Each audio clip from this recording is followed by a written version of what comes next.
Hey YouTube, this is Raj, and today I'm going to be talking about how much it costs to put enchantments on items. So this is something that I sort of have not really talked about. I've sort of mentioned but haven't really said anything about. And today I'm going to go into detail about how much it costs for each specific enchantment to put on your items or armor. So why don't we get started? So let's talk about enchantment cost in Minecraft. Now this is something I haven't mentioned in my previous videos because it's a topic in itself, and this is why I did a video about it. But basically when I talk about things like sword guides, or when I do armor guides, or I do boot guides, the thing I leave out is the cost of putting the individual enchantments onto items because it's very complicated. So every time you, let's say you use an anvil for example. So if you put a pickaxe into an anvil and then you put an enchantment onto it, there is an enchantment cost.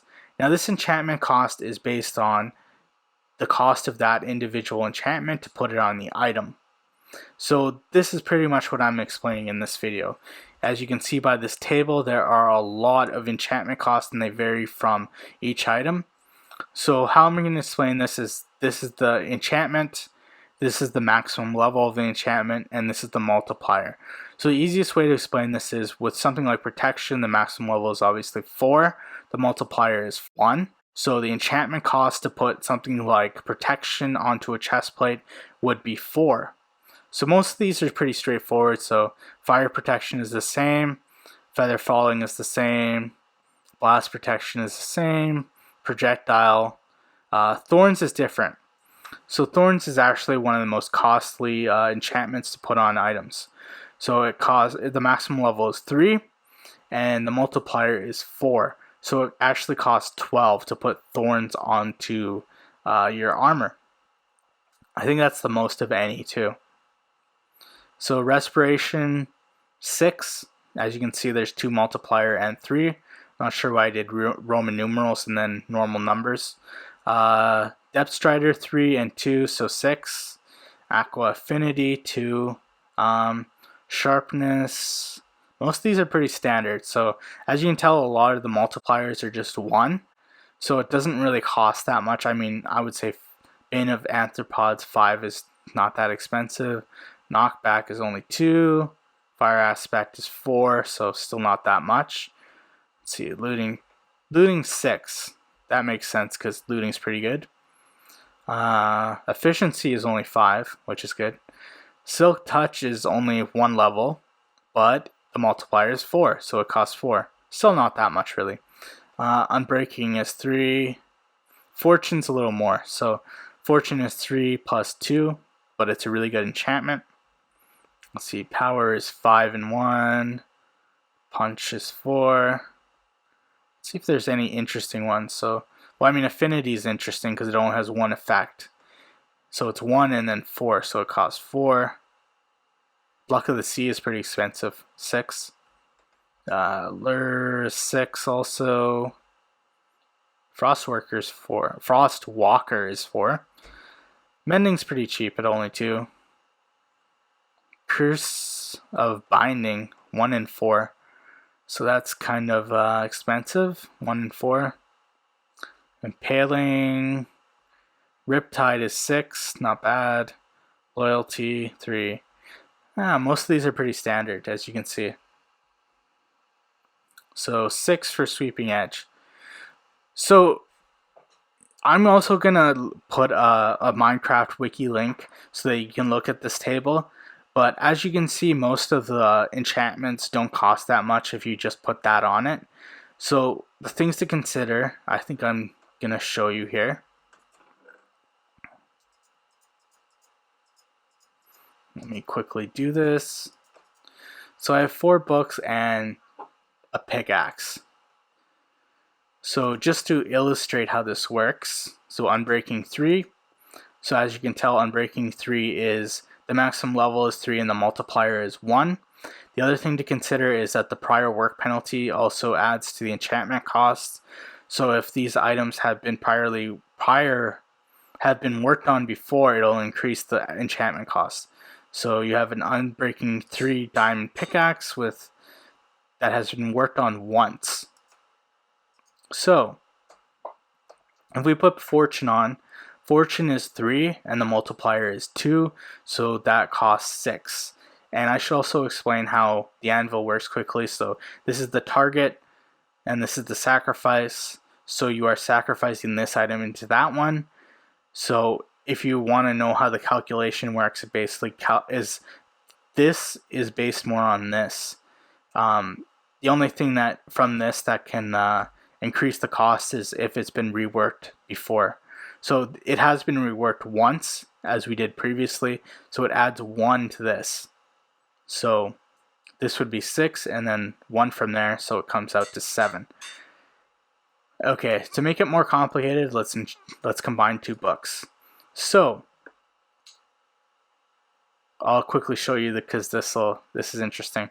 So mending would come out as 2, but it doesn't count for anything because you're sacrificing this into that.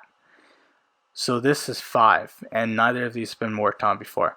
But you can switch these books around, and the enchantment cost will go down to 2 because you're sacrificing mending, which is a cheaper enchantment, cheaper enchantment cost to sacrifice into efficiency 5 than mending.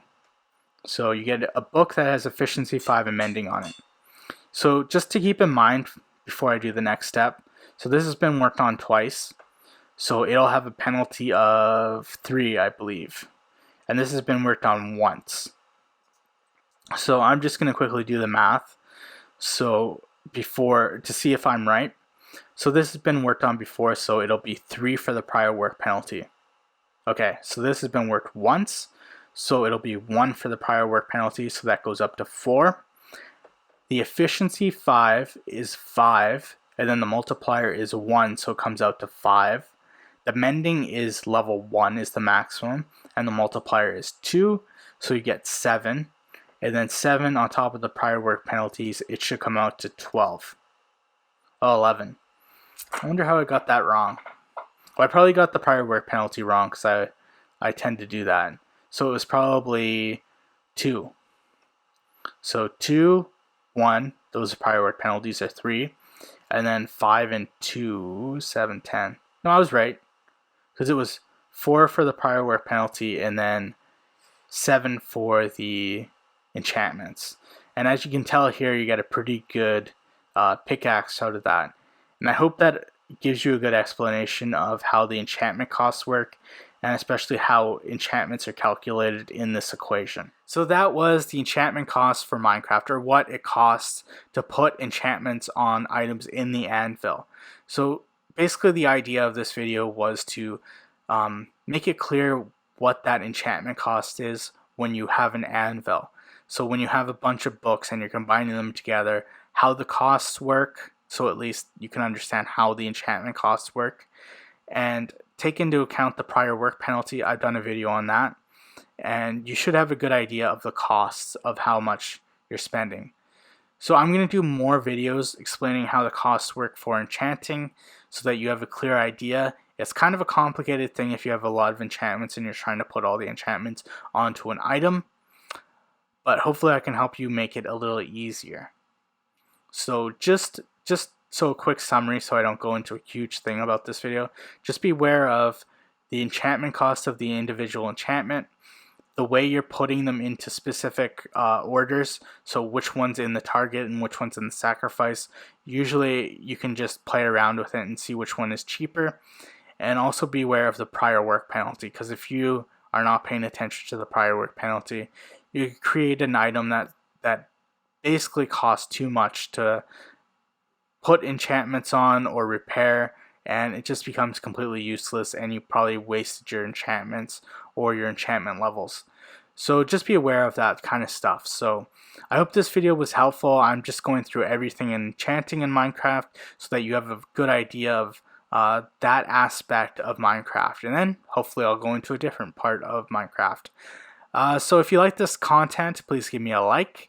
If you want me to keep producing content, give me a subscribe, and you can just leave a comment. I appreciate that too.